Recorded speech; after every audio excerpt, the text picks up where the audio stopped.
దీంతోటి మాకు తక్కువ పెట్టుబడి ఎక్కువ లాభం ఉంటాయి సార్. ఈ కూరగాయలతో దీంతో ఎక్కువ బెనిఫిట్ ఉంది.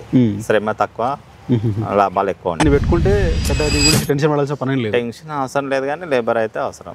సో ఆకులు పండ్లు రిమూవ్ చేయడానికి అయితే లేబర్ అయితే పక్కా అవసరం. నమస్తే, వెల్కమ్ టు మన లోకల్ ఫార్మర్. నేను సతీష్. సో ఈ రోజు ఈ వీడియోలో మల్బరీ పండ్ల తోట సాగు చేస్తున్నటువంటి రైతు దగ్గరికి వచ్చినాం.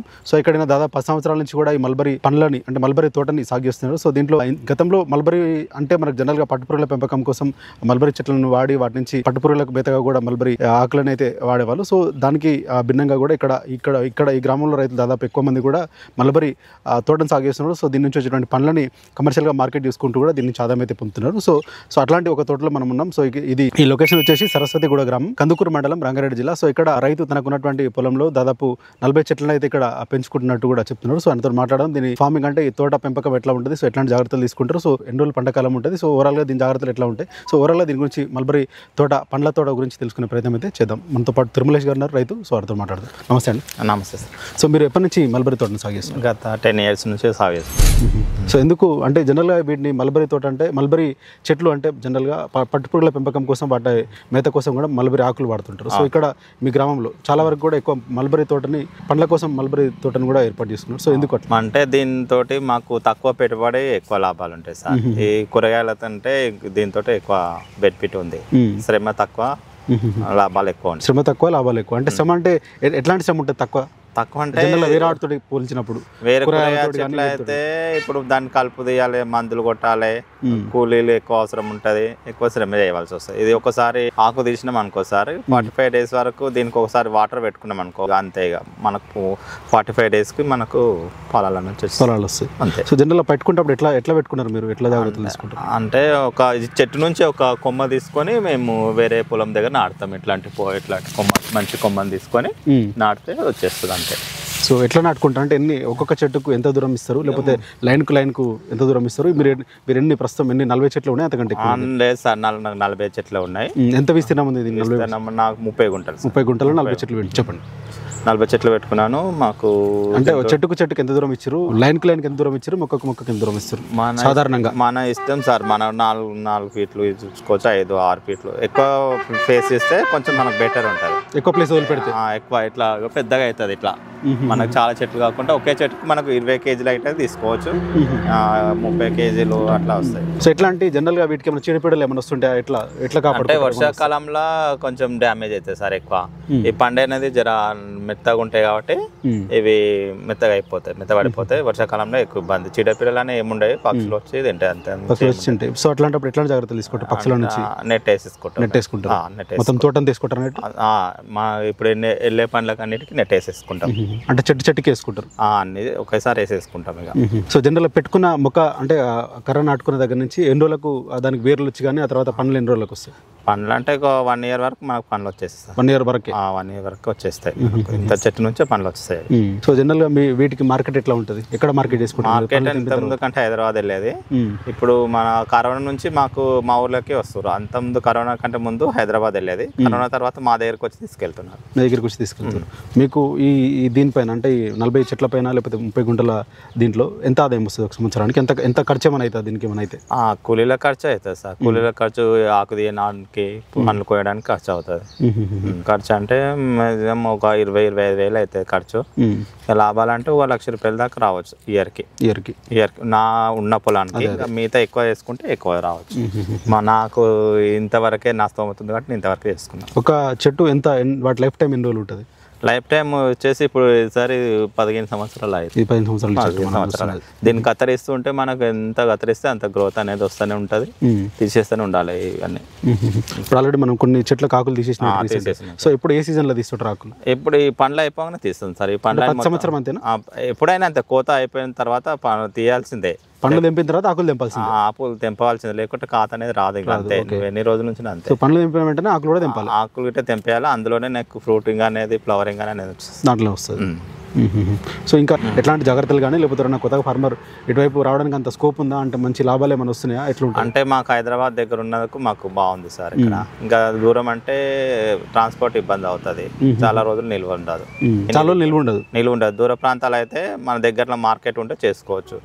మాకు హైదరాబాద్ అనుకూలంగా ఉంది కాబట్టి మేము ఇక్కడ మార్కెట్ చేసుకోవచ్చు. ఇది జనరల్ గా ఎన్ని రోజులు నిల్వ ఉంటుంది పండు తెంపిన తర్వాత అంటే మనం ఇట్లా కచ్చి కోసినప్పుడు నిల్వ ఉంటుంది. ఈ పండు అయితే 1 డేలోనూ డ్యామేజ్ అవుతుంది. 1 డే అండ్ 1 డే 2 డే అంతే.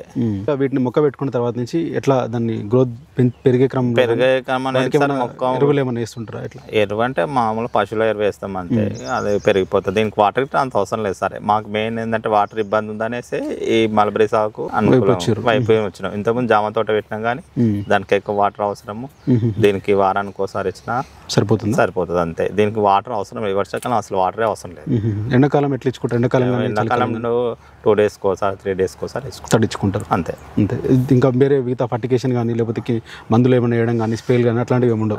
లేదు ఇప్పుడు ప్రస్తుతానికి అయితే ఇప్పుడు ఏం లేదు, ఏమో చెప్పలేము. అంటే మీరు ఇప్పటిదాకా 10 సంవత్సరాల నుంచి చేస్తున్నారు కదా, సో అట్లాంటి సందర్భం అయితే ఇప్పుడు రాలేదు? లేదు మీ చుట్టుపక్కల కూడా రైతులు కూడా ఎవరు ఎవరేం లేదు అట్లా? ఎందుకంటే ఆకులు వెంటనే తెప్పిస్తారు కాబట్టి మేబీ ఏం ఉండకపోవచ్చు.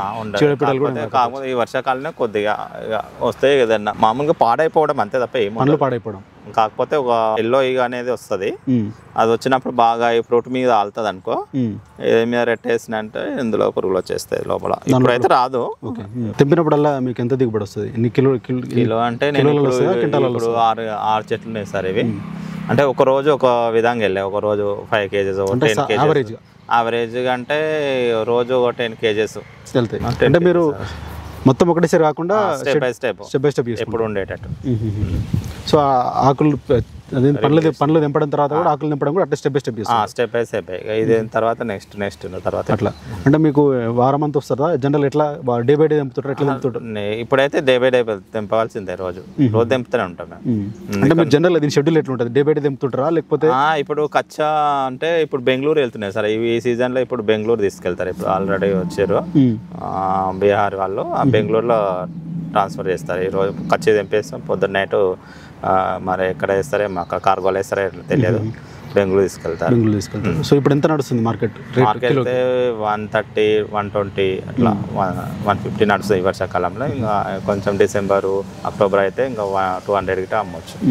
సో జనరల్గా దీన్ని పెట్టుకుంటే పెద్దగా దీని గురించి టెన్షన్ పడాల్సిన పని లేదు? టెన్షన్ అవసరం లేదు, కానీ లేబర్ అయితే అవసరం. సో ఆకులు పండ్లు రిమూవ్ చేయడానికి అయితే లేబర్ అయితే పక్కా అవసరం. ఎంతమంది లేబర్లు అవసరం ఉంటారు మీకు? నాకైతే డైలీ అయితే ఒకరైతే కంపల్సరీ అవసరం. 40 చెట్లకు ఒకరు అవసరం. సో 40 చెట్లకు ఒకరు లెక్క చూసుకున్నా కూడా ఎక్కువ పెట్టుకుంటే ఆ లెక్కన పెంచుకుంటే సరిపోతుంది. అంటే ఎక్కువ మంది లేబర్ ఎక్కువ అంటే మా దగ్గర ఎక్స్పీరియన్స్ అయిపోయింది. మా ఉన్న ఊర్లో కానీ లేబర్ ఈ తెంపడం కానీ చేయడం కానీ బాగా 10 years చేస్తారు కాబట్టి వాళ్ళ ఎక్స్పీరియన్స్ తోటి కొంచెం బాగానే ఉన్నది సార్. జనరల్ గా వీటికి ఇట్లాంటి నెలలకైనా అనుకూలం సార్? ఇది ఎల్లనే కాదు, దుబ్బ నెల ఇవి. ఈ నెలలకు బెటరే సార్. అంటే అన్ని రకాల నెలలకు సెట్ అవుతుందా లేకపోతే అంటే పర్టికులర్ గా దేనికన్నా సెట్? ఈ నెలలకు నాకు తెలిసి ఈ నెలకి ఎక్కువ సెట్ అవుతుందేమో. మాక్సిమం ఈ నెలకే సెట్ అవుతుంది. వేరే రకాల నెలలకు సెట్ కాకపోతే వేరే పెరుగుతుంది చెట్టు, కాకపోతే అంత ఫ్లవరింగ్ ఫ్రూటింగ్ రాకపోవచ్చు. ఎవరైనా ఒక ఫార్మర్ దీని గురించి అంటే తెచ్చి పెట్టుకుంటే వాళ్ళకు దీని నుంచి మంచి ఆదాయం పొందేటువంటి అవకాశం ఏమైనా ఉంటుందా మీ అనుభవంలో, మీ చుట్టుపక్కల చూస్తున్నటువంటి? మా విలేజ్ వరకు అయితే కొత్త సాగు చేసిన వాళ్ళు మంచిగానే ఉన్నారు సరే. జాబులు లేకున్నా ప్రైవేట్ మా పొలంలో మా సొంతంగా చేసుకొని ఆ కంపెనీలో అక్కడ కాకుండా మా దగ్గర సొంతంగా ఫార్మింగ్ చేసుకొని ఇద్దరికి ఉపాధిస్తారు. వాళ్ళు కూడా కొంచెం మంచిగానే ఇబ్బంది లేకుండా మంచిగానే ఉన్నాం, మంచిగా బతుకున్నాం. సో మీకెంత వస్తుంది దీనిపైన?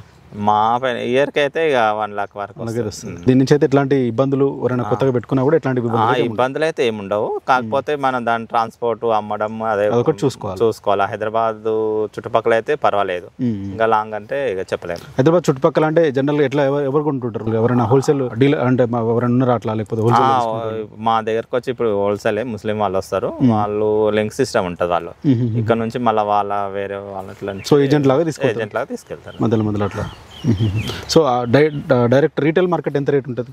డైరెక్ట్ రీటైల్ అంటే వాడు ఇప్పుడు కోటి, సుల్తాన్ బజార్ అటు సైడ్, మెహందీపట్నం అటు సైడ్ అయితే 300 అమ్ముతాడు వాడు. కేజీ 300. ఇక వాళ్ళు అట్లా షేదుద్ మలై అని అందులో ఏదేదో రకరకాలుగా చేస్తారు. దీంట్లో ఏమైనా రకాలు ఉంటాయా? దీంట్లో ఏదో లేదు లేదు, లోకల్ ఇదే సరస్వతి కూడా అంటే ఇక లోకల్ ఇది అంతే. అంటే ఈ వీటిలో ఇది లోకల్ అంతే. అంతే పర్టికులర్ దీనికి ఏం లేదు, పర్టికులర్ ఏం లేదు, బ్రీడ్ కానీ అట్లా ఏం లేదు, అట్లాంటి ఏం లేదు. సో నార్మల్ గా లోకల్ దొరికేటే తెచ్చిపెట్టు, లోకల్ దొరికేటే అంతే అంతే. సో దీంట్లో వేరే రకాలుగా పెట్టుకున్న ఎక్కువ గ్రోత్, ఎక్కువ ఫ్రూటింగ్ వచ్చి అట్లాంటివి కూడా ఏం లేవు కదా? ఏం లేవు, ఏం లేవు. సో మీరు స్థానికంగా దొరికిన వాటిని వీటి జనరల్ వీటి నుంచి మరి నార్మల్ ఈ ఆకులతోటి పట్టుపురుగుల సాగు కూడా చేసుకోవచ్చా? చేసుకోవచ్చేమో కానీ మాకు ఆ పట్టుపురుగుల అనుభవం లేదు. లేదు, బట్ కాకపోతే ఇది సెట్ అయిద్దా? ఇది ఏమో మాకు అలాంటివి అయితే లేదు సార్. మాకైతే ఇంతవరకు అయితే మాకు పర్వాలేదు. సో మీరు ఓన్లీ ఫ్రూట్ పైన ఉన్నారు? ఫ్రూట్ పైన ఉంటాం. మాకు అంత లోతుగా పోయేంత ఆలోచన అయితే లేదు. ఓకే ఓకే అండి, thank you. Okay sir.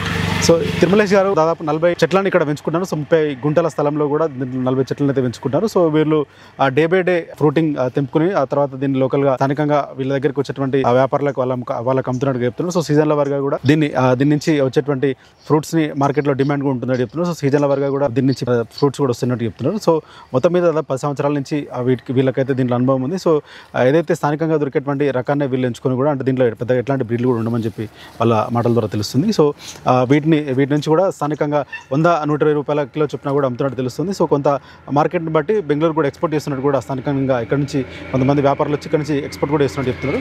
So ఈ ఊరంతా కూడా సరస్వతి కూడా గ్రామం అంతా కూడా దీనిపైన డిపెండ్ అయినట్టు కూడా కనిపిస్తుంది. సో తక్కువ నీటి వస్తున్నా కూడా దీన్ని ఏదైతే మల్బరీ తోట ఉందో, సో మల్బరీ తోటకు తక్కువ నీటి వస్తూ కూడా అవసరం ఉంటుందని చెప్తున్నారు. సో పెద్దగా రోగాలు కానీ చీడపీడలు కానీ ఏమీ ఉండవు. సో దీని నుంచి మంచి ఆదాయాన్ని, డీసెంట్ ఆదాయాన్ని కూడా పొందుతున్నట్టుగా కూడా రైతు తిరుమలేష్ మాటల్లో తెలుస్తుంది.